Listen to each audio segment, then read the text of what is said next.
공감의 시대에서 활발하게 활동을 하는 새 작가분들을 모시게 되어 영광입니다.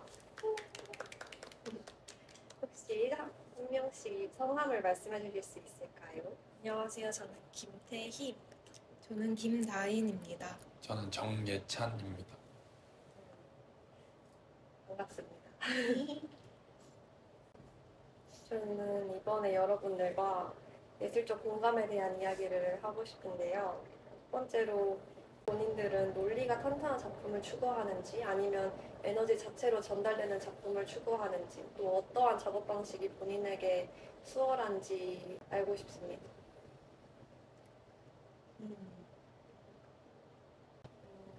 제가 이 질문을 전달드린 이유는 제 친구랑 얘기를 하다가 아무래도 전자가 확실히 쉽다. 에너지 자체를 넣긴 힘드니까. 그렇지만 전자를 하기 위해서는 작품이 재미없어지는 경우가 많다. 그런 말에서 출발한 질문. 저는 그것에 대해서 되게 오랜 시간 고민을 해봤거든요.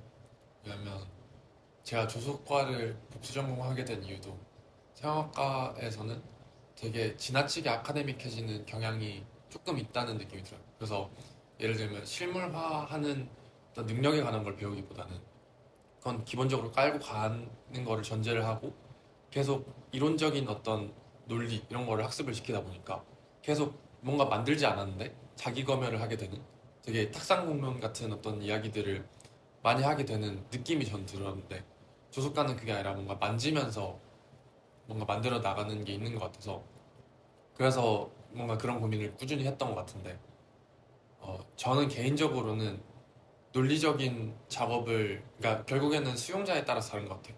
내가 어떤 사람에게 내 작업이 공감이 갔으면 좋겠느냐에 따라서 저는 취하는 태도가 되게 달라지는 것 같은데 그래서 어, 전 되게 그런 고민을 많이 했어요. 특히 저는 회화에서 그런 게 조금 심해질 수도 있다고 생각하는 게 논리적으로 어떤 개념을 전달하기 위한 거 아니면 개념 전달뿐만이 아니라 어떤 내가 전하고자 하는 거를 표현이 포용을 할 수 있는가를 고민을 하면서 작업을 하게 되면은 이 정당성만 생각을 하다 보니까 미라는 본질을 그냥 잃어버릴 때가 너무 많더라고요. 그래서 예를 들면 전 아직 기억이 나는 게 1학년 1학기 때 서양화 기초라는 수업에서 그 중지를 그린 적이 있어요.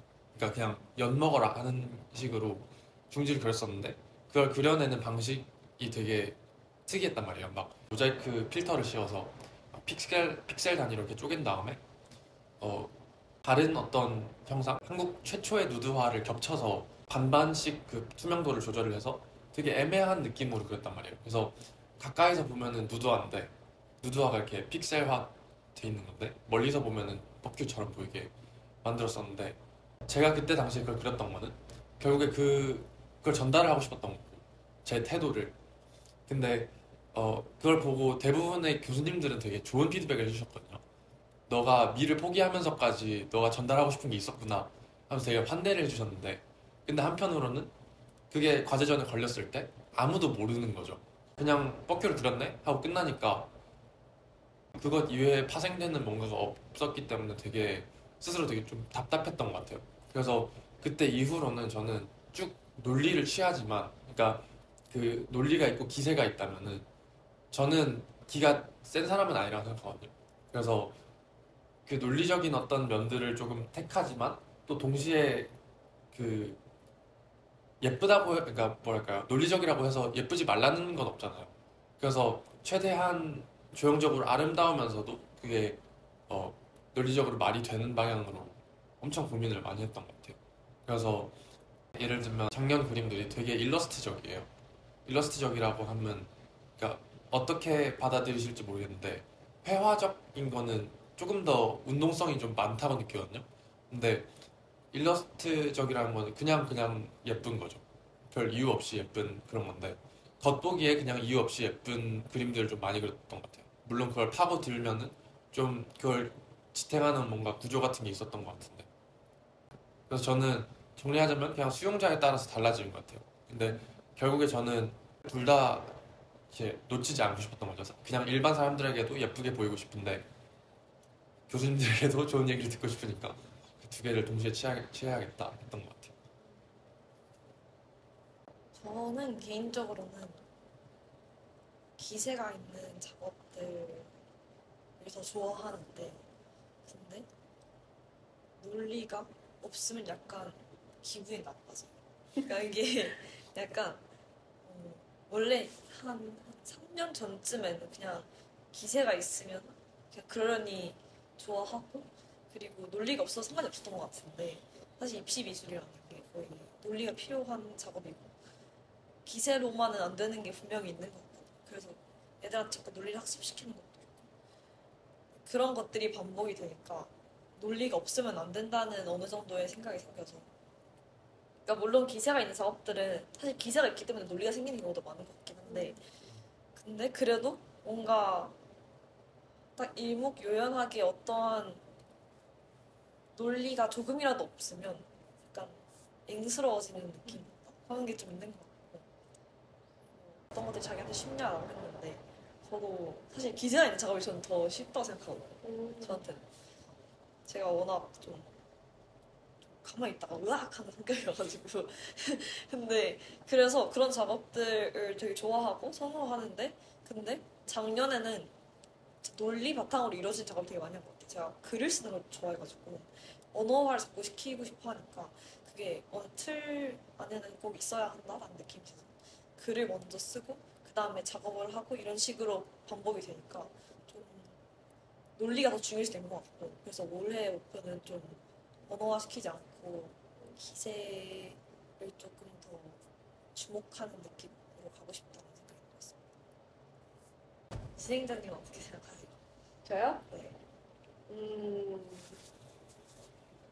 논리 vs 에너지에서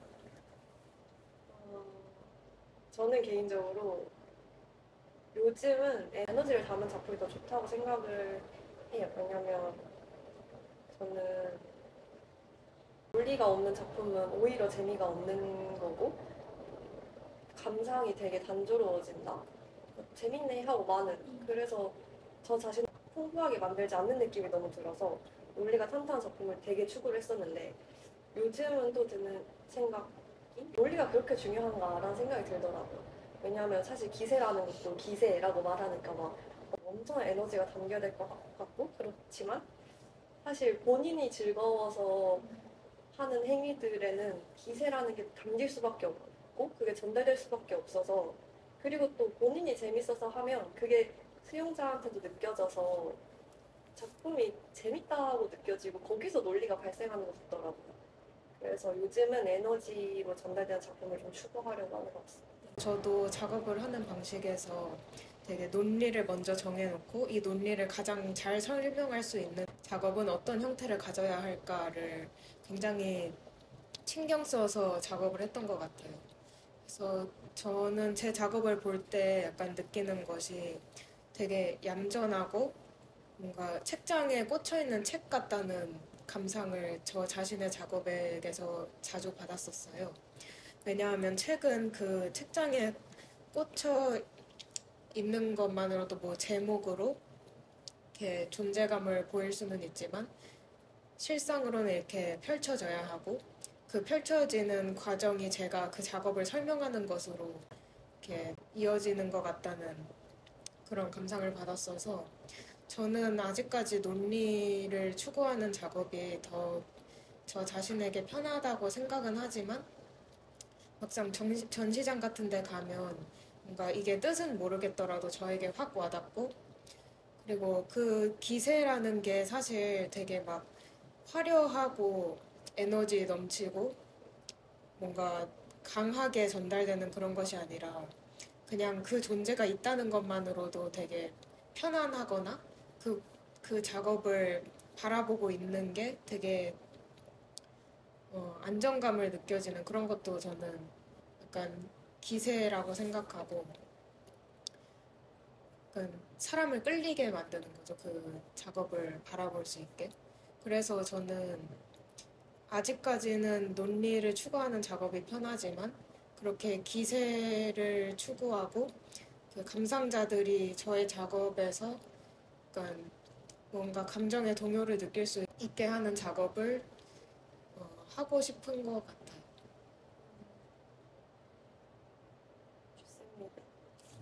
되게 그 기세가 되게 모호한 개념인 것 같아요.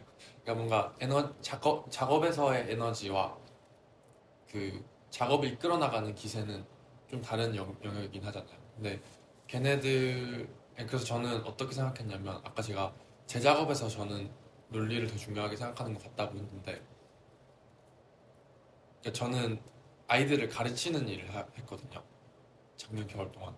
근데 그러면서 가장 많이 느꼈던 게 그 결국에 뭔가 작업적으로 아무 어떤 건덕지가 없는데도 그거를 꿋꿋하게 그냥 해내는 친구들을 보면은 사실 그냥 전체 미술뿐만 아니라 모든 예술에서 기세가 너무 중요한 것 같아요. 그러니까 그 기세가 아니라 그냥 고집일 수도 있겠다. 얼마 전에 제가 엄청 좋아하는 그 작곡가가 한 명 있는데 그 키라라라는 사람인데 그분이 인터뷰에서 너의 음악이 설득이 되려면은 그냥 생떼를 써라 이런 말을 했거든요. 인터뷰에서. 근데 그게 너무 공감이 되는 거예요. 그래서 사실 어, 어떤 아카데미 제도 안에서 크리틱을 하고 그렇게 해서 뭔가 가지치기가 된다고 하더라도 그거를 해버리면은 그러니까 너 하지 마라고 했는데 하면 될 때도 있다고 생각하거든요. 그리고 실제로 아카데미에서 주목하는 어떤 작가들과 실제로 뭐 팔리는 작가들 아니면 팔리지 않더라도 그냥 꾸준히 작업을 하는 작가들 이거는 또 다 다른 얘기인 것 같아서 그래서 결국에는 그 기세는 모든 작가에게 필요하다. 이게 그냥 전반에 관한 그런 것 같아요. 제 생각에. 기세가 되게 모호한 개념이라는 말에서 약간 생각났던 건데 이 기세라는 게 또 작업 자체가 가지는 형식 그러니까 크기가 크면 기세가 크다고 볼 수도 있고 뭐 색깔이 쨍하면 기세가 크다고 볼 수도 있고 그래서 설득력을 가지고 그런 걸 수도 있지만 그렇게 작업이 크거나 색이 쨍하다고 해서 그 관객에게 느껴지는 기세는 또 다르다고 생각을 방금 했어요. 그래서 화려한 것이 기세가 강하다고 친다면 그런 화려한 것을 관객이 받아들였을 때 아, 정말 화려하고 정말 이목을 확 끈다라고 볼 수도 있겠지만 아, 저거는 되게 자기 주장만 강하고 뭔가 나한테 느껴지는 건 없네 감정의 동요가 없네 그런 식으로 기세가 약하다고 느낄 수도 있어서 이 기세라는 것을 말하고 또 내가 표현하고 싶은 기세 그러니까 상대를 설득하기 위한 뭔가 에너지를 표현할 때는 자기가 선택을 할 기세를 그 구체화하고 정하는 것도 되게 중요하다는 생각을 방금 했어요. 굉장히 중요한 포인트라고 생각합니다. 왜냐면 저도 어쨌든 진짜 기세가 고집인데 제가 한때 생각했던 걸로는 자기 고집을 부리면 분명히 살아남긴 하겠지만 그게 결국에는 도태될 수도 있다고 생각을 하거든요. 설득을 하려는 방법을 택하는 건데 그게 만약에 너무 공감을 받지 못하고 자신만의 고집이면 도태될 수밖에 없다는 생각을 저는 했었어요. 그래서 제가 아마 이 질문을 드린 것 같기도 해요. 이 중간 지점을 잘 찾아야 되지 않겠나 하는 생각들. 근데 뭔가 그 기세라는 말이 기세 안에서는 혼이 있는 것 같아요.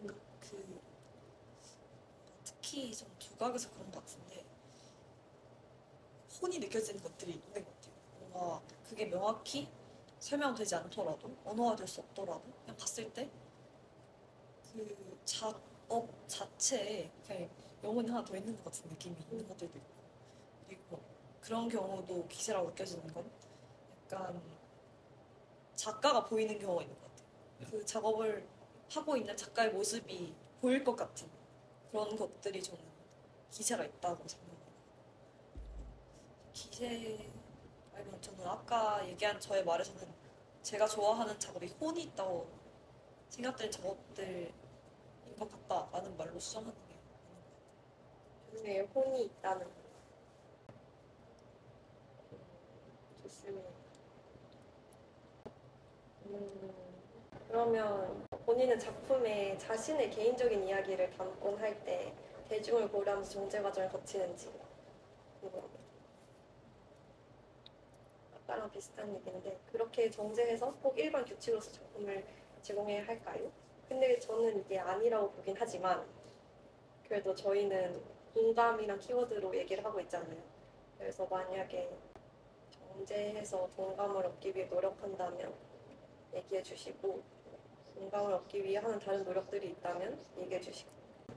고려는 하는 것 같아요. 당연히 이 결국에는 기본적으로 약간 저희가 모든 작업을 하는 거의 전제가 그냥 혼자 좋고 말지 않기 위해서 하는 것도 있잖아요. 이걸 나누기 위해서.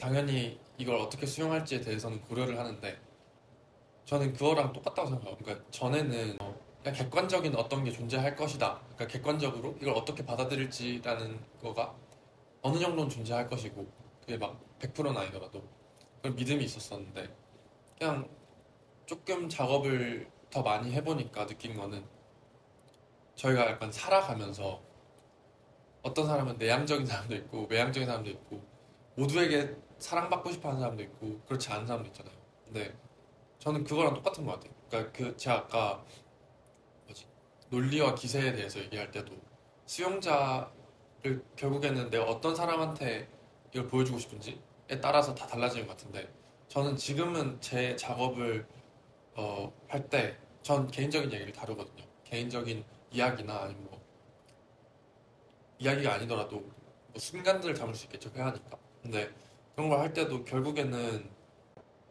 고려는 하지만 그 고려의 대상이 제가 보여주고 싶은 사람한테만 그냥 이렇게 한정이 되는 것 같아요. 그러니까 이거를 그린다고 해서 저는 그걸 아예 분리를 해버렸거든요. 아까 제가 예를 들면 예시로 그냥 장난으로 뭐 교수님들에게 인정받고 싶으면 논리를 선택할 거고 이런 식으로 얘기를 했었는데 그러니까 분리를 해버려서 제가 아직도 그 되게 일러스트적인 미적인 태도를 취하는 이유는 그림을 보러 오는 사람들에게 그러니까 그 사람들이 기대하는 값이 있을 거 아니에요. 저는 그 사람들은 그냥 조형적인 아름다움을 보고 싶어서 온다고 생각하거든요. 그래서 그냥 아름다운 폼만 취할 뿐이지 그 사람들이 저 이야기를 알 필요는 없다고 생각해요. 그러니까 그 장면을 보고 아름다움을 느끼면은 그냥 뭐 충족이 된 거라고 생각을 하고 그 사람들은 그 사람들은 제가 아무리 논리적이어봤자 못 알아듣잖아요. 그러니까 그냥 작업으로서 알 수 있는 거에서는 최대한 이 사람들을 잘 배려를 해주고 나머지 내가 끌고 갈 것들은 그냥 내가 고민할 것들이기 때문에 제 이야기가 전달되느냐는 더 이상 중요하지 않은 것 같고 제 이야기가 예쁘게 그냥 보이느냐가 그 사람들에게 중요한 것 같아서 그걸 그냥 최대한 맞추고 있는 것 같고 나머지는 그냥 제가 막 싸움을 하는 것 같아요. 그래서 싸움은 결국에는 저 스스로를 위한 것 같기도 해요. 그러니까 그게 전달이 되느냐 마느냐 보다 그걸 그려야만 해가 더 중요할 때도 있는 것 같고 아니면 이게 전달되어야만 해라고 하면은 좀 다른 결의 작업을 하겠죠. 회화가 아니라. 저는 그 부분에서 뭐 기본 언어 같은 걸로 꼭 맞춰야 한다라는 그런 것에 동의를 하지는 않지만 예찬 씨가 말씀하셨던 것처럼 저도 관객들을 고려하고 그리고 관객들이 파고들 수 있는 뭔가 그 관객과 저의 공동되는 단어를 하나씩은 그 놓는다고 생각을 했어요. 제가 그 어릴 때부터 시 같은 걸 굉장히 좋아했는데 시에서 재밌는 거는 어떤 단어가 있을 때 그 단어의 기표와 기의가 다르다는 점이었어요. 특히 모든 단어에는 기본적인 기표와 기의가 있지만 작가가 하는 일은 거기에서 그 단어의 의미를 자기의 의미로 바꾸는 작업을 하는 것이라고 저는 생각했거든요. 그래서 제 작업에도 그런 게 되게 나타난다고 생각을 해요. 저는 지금까지 만든 게 뭐 도마뱀이나 케이크나 뭐 말이나 그런 거를 지금도 꾸준하게 만들고 있는데 그런 거는 그 형태 자체가 그 관객들에게도 받아들여질 수 있는 공동적인 언어라고 생각해서 그런 것이거든요. 사실 공동 언어도 되게 다양한 층이 있는데 예를 들면 저희가 이 세상에 살아있다는 것 자체도 공동 언어잖아요. 저희가 작업을 해서 뭔가를 내놓았을 때 만약에 형태가 있으면 그 형태가 있다는 것만으로도 저희에게 3차원이라는 세상의 공동 언어가 있는 것이고 거기에서 뭐 냄새가 나거나 소리가 나거나 그러면 또 시각적인 공동 언어가 아니라 청각적인 공동 언어나 뭐 후각적인 공동 언어가 나올 수도 있는 거고.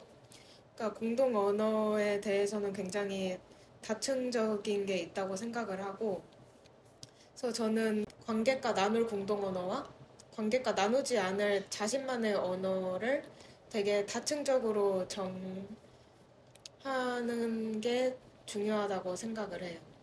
그래서 저의 경우에는 가장 첫 번째 서두를 뗄 때 관객과 제가 뭔가 공동 언어로 나타낼 수 있는 뭔가 보편적인 사물이나 그런 것으로 설정을 하는 것 같고, 그 이후는 그러니까 제가 얼마나 드러내냐에 따른 선택이죠.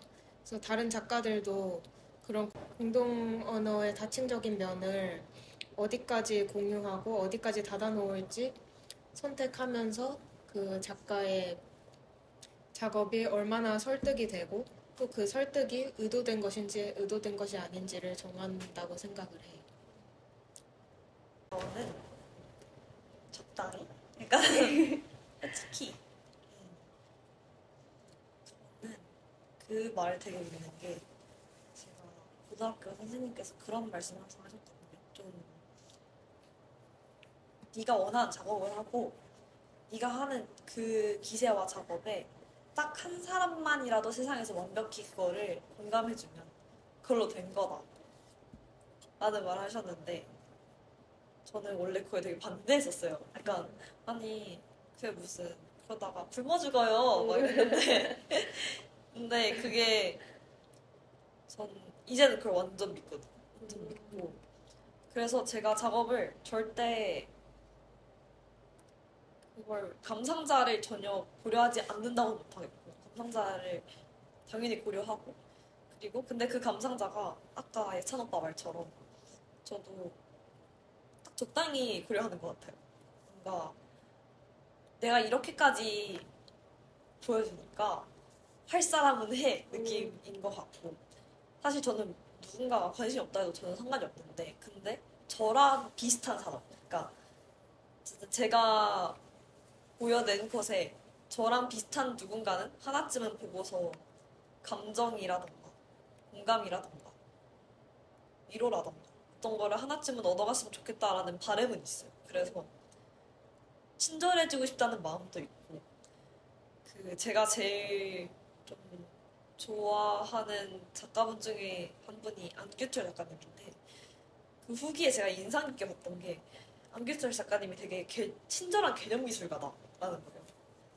근데 그 말이 사실 전시를 보고 있거나 작업을 보고 있으면 되게 보이거든요. 확실히 텍스트성도 가미되어 있고, 그렇다고 너무 쉽지도 않아요. 그냥 딱 사실 미술하는 사람 외에 사람들이 접근하기는 조금 더 편할 수 있도록 어떤 길을 만들어주는 건 저는 하고 싶다라는 생각은 있고, 그래서 적당한 친절을 베풀고 이제 여기서 공감을 하는 거는 당신들 자유다, 이 정도의 생각입니다. 그럼 이쯤에서 질문을 던지고 싶은 건, 다들 작품에서 공감은 어디서 발생한다고 생각을 하는지. 되게 모호한 질문이에요. 작업마다 다를 것 같아요. 질문이 모호하니까 좀 모호하지 않을 거라고 생각을 하는 답을 드리면, 저는 공감은 감동에서 발생한다고 생각을 했어요. 그래서 감동이 발생하는 작품에서 공감이 발생하는구나. 이게 또 감동도 모호하죠. 근데 어쨌든 마음에 울림이 있어야 한다. 혜시가 말한 것처럼 혼이 들어있어야 된다. 그런 느낌. 저 그냥 설득되고 말고를 떠나서 오랫동안 좀 제 기억에 남았던 작업들은 되게 중의적이었던 것 같아요. 그러니까 중의적이라는 게, 보통 전 그런 걸 되게 경계하는 것 같거든요. 회화를 해서 그런지는 몰라도 전달 끝, 이게 너무 싫단 말이에요, 저는. 그러니까 전달이 된 이후에 그게 어떤 식으로 이 사람에게 영향을 주는가가 더 중요한 것 같은데, 그래서 근데 또 한편으로는 저는 전달을 하지 않는 회화도 별로 안 좋아한단 말이에요. 그냥 되게 수행적으로 본인만 하는 회화, 자폐적인 성향을 띠는 거. 제가 뭘 좋아하는지를 되게 고민을 많이 했던 때가 있었는데 그걸 이제 음악에서 찾았거든요. 저는. 그래서 되게 특이한 게 전 가끔씩 그런 생각을 되게 많이 하거든요. 제가 흑인 음악을 좋아하잖아요. 근데 흑인 음악의 기본적인 뭔가 전제들이 되게 개념 미술 작업이랑 되게 유사해요. 왜냐면 언어에서 기반해서 출발을 하고 한계점이라고 해야 되나? 그러니까 그게 필연적으로 가지는 한계가 미를 배신했다는 말을 어떻게 하다 보면 들을 수밖에 없는 구조인 것 같아요. 그래서 힙합 음악을 들었을 때, 랩 음악을 들었을 때 물론 그 랩이 조형적일 수는 있지만 그건 음악이 아니다라고 말할 수도 있잖아요. 왜냐면 말이기 때문에 그냥. 그래서 그런 전달만을 위한 거? 그러니까 전 랩 음악, 전달만 위한 랩 음악을 되게 싫어하거든요. 근데 그러다가 그러면 내가 그냥 완전 순수 음악을 좋아하나? 하고 클래식을 막 팠던 때도 있었고 재즈를 막 팠던 때도 있었고 근데 결국에는 되게 중의적인 상태를 좋아하는 것 같아요. 그러니까 랩 음악이어서 랩이 있긴 하지만 그 랩의 지시성이 굉장히 떨어지고 그래서 전달만을 위한 게 아니라 계속 여지가 남게끔 만들고 뭐 방법론적인 측면에서 그런 거겠죠. 근데 제가 아까 말하려고 했던 거는 결국에 설득력을 넘어서 많이 기억에 남는 거는 저는 되게 그 감정적으로 엄청 그러니까 예민하다고 해서 살짝만 툭 쳐도 이렇게 하는 게 아니라 진짜 그 미묘한 차이들을 다 포착을 해내서 그거를 어떻게든 붙잡으려고 예를 들어 언어를 사용할 수도 있을 거고 그런 식으로 좀 구체화하려는 노력에서 좀 많이 와닿았던 것 같아요. 그런 되게 가끔 가다가 느끼지만 그냥 없어질 수도 있는 그런 감정들에서 되게 많이 느끼는 것 같아요. 인상 깊네요. 저도 개인적으로 예술을 하는 사람들이면 응당해야 하는 것들이 일상에서 포착되는 그 순간순간을 아주 기민하고 예민하고 섬세하게 담아야 한다고 생각하거든요. 그거를 느낄 수 있는 사람들이 그 예술가라고 생각합니다.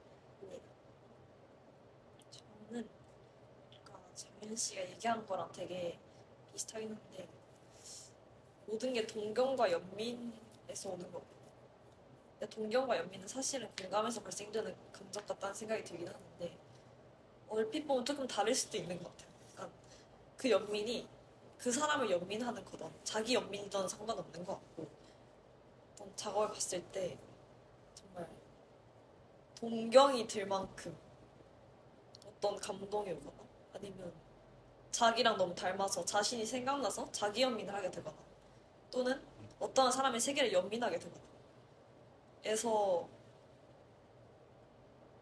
그런 것들이 발생하는 것 같아요.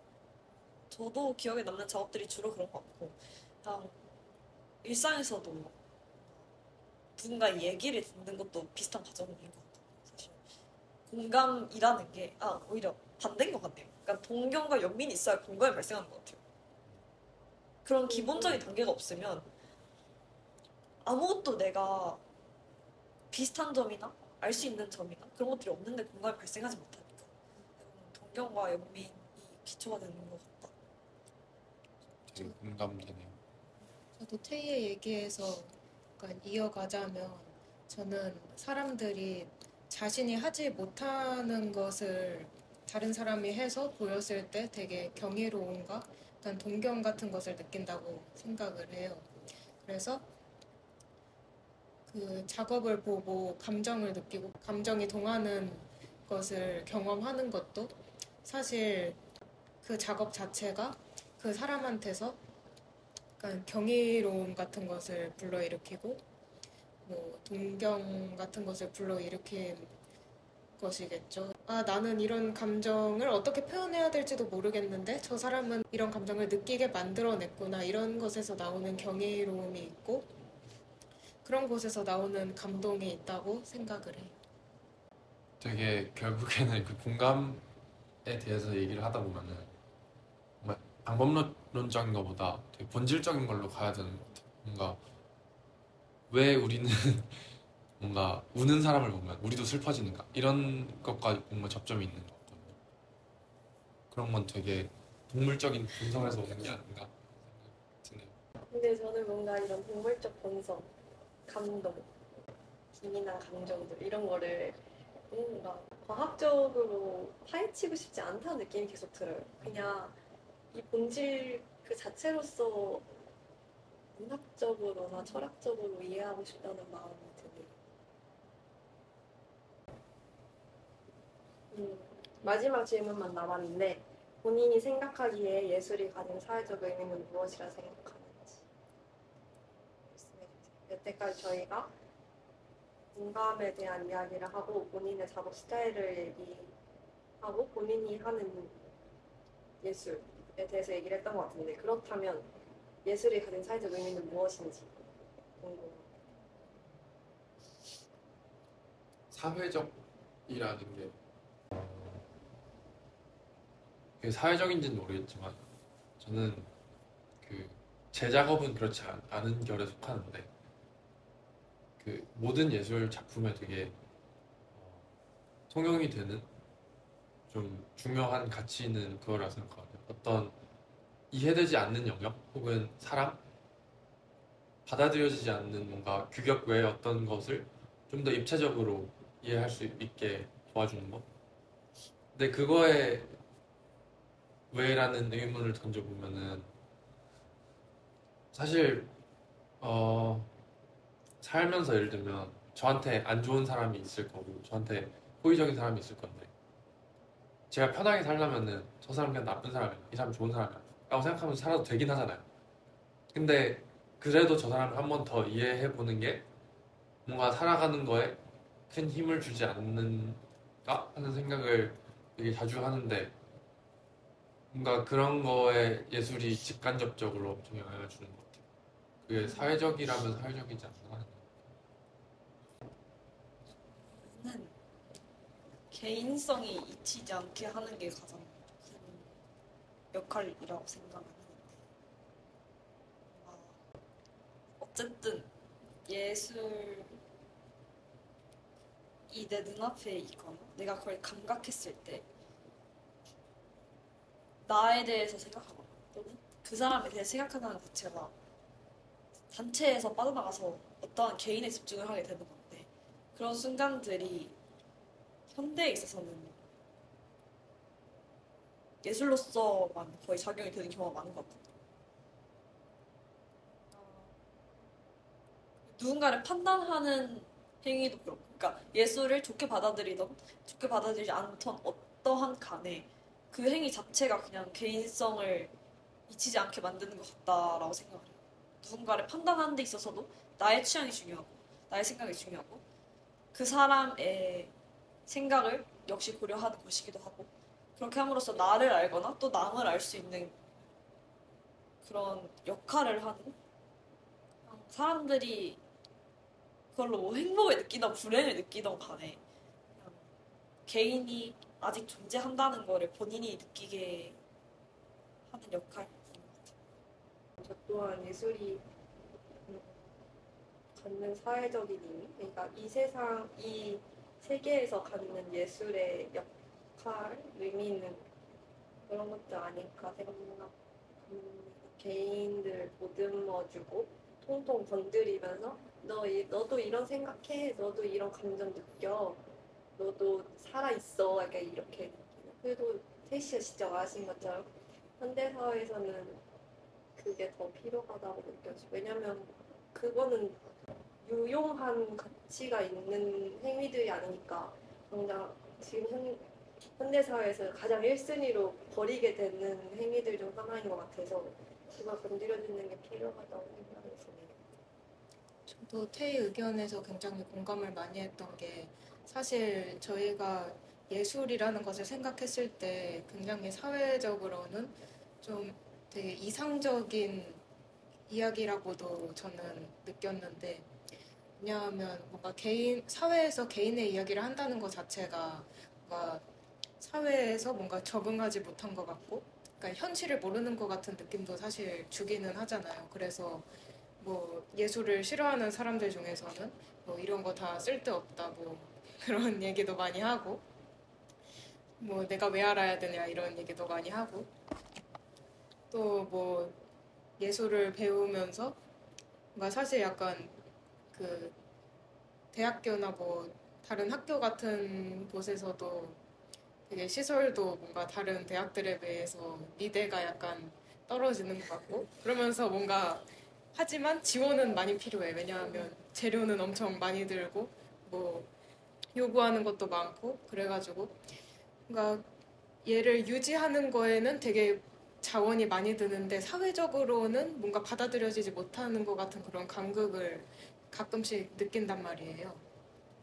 근데 그러면서도 존재한다는 것 자체가 예술의 사회적 가치를 반영하고 있는 것 같고 그렇게 약간 보존되기 힘들거나 뭐 받아들여지기 힘든 것이지만 그래도 예술이 다양한 형태로 사회랑 이렇게 공유되고 또 사실 예술로서 돈을 벌면 또 그것도 사회랑 연결이 되고 뭐 그러는 거니까 개인의 이야기가 사회로 연결되는 다리 역할을 해주는 게 그러니까 예술이 보여지는 뭐 다양한 방법들이라고 생각을 하고 그래서 예술이라는 카테고리가 있는 것 자체가 페이 씨가 말했던 것처럼 개인들의 이야기를 존중해주고 그런 것들이 개인으로서의 정체성을 유지하면서도 사회랑 또 어느 정도 연결을 시켜주고 그러는 역할이 되게 있는 것 같아요. 뭔가 데이 얘기에서 좀 비슷한 얘기인 것 같기도 한데 그 생각이 들었어요. 뭔가 작업하는 거, 그냥 미술뿐만 아니라 전체 예술에서 작업하는 행위가 없으면은 그냥 존재하지 않으면은 그러면 그냥 세상은 먹고 사는 거에만 되게 집중된 어떤 이렇게 세상으로 굴러갈 것 같은데 그 먹고 사는 거보다 더 높다고 할 수는 없지만 또 다르잖아요. 그러니까 뭔가 작업을 하면서 그리고 작업을 수영하면서 그냥 먹고 사는 게 아니라 진짜 사는 느낌을 좀 받는 것 같아요. 그게 되게 중요한 것 같아요. 작업. 생각을 해보면 사람들한테 뭐 좋아하냐고 물어보면 하나씩은 예술에서 좋아하는 게 있거든. 영화, 음악, 책, 미술, 전시물 이런 것들이 있는데 네 가지 중에 거의 하나쯤은 꼭 가지고 있는 것 같아. 그래서 그렇게 생각을 했었던 거야.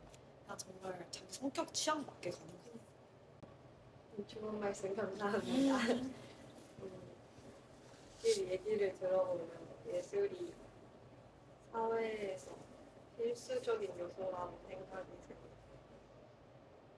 오늘 자리 함께 해주셔서 감사합니다.